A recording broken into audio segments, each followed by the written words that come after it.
Boris and Bessie at their height were like the Richard Burton, Elizabeth Taylor of the Yiddish theater. There was enormous controversy about them, their lives on stage, their lives off stage. They were living out the fantasies of their audience, and they were surrounded by vast entourages of fans and hopefuls. Boris made himself accessible very often by having an evening or afternoon every couple of weeks where any young playwright or performer could come and present his work and get Boris's advice and very often support.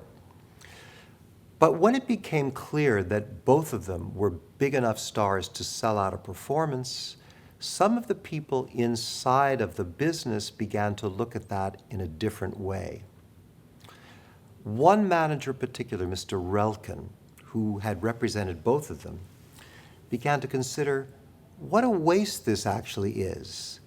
You've got both of them can sell out a performance and they're in the same play. Much more money could be made if they were in separate plays.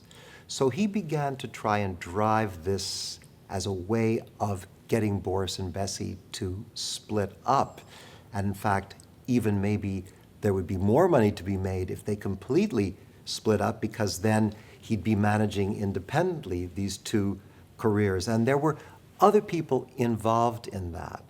And Bessie in her later years recognized that some of the situations that had come up were probably not completely under their control, but there were people who had a kind of interest in what was happening in their artistic and in their personal lives.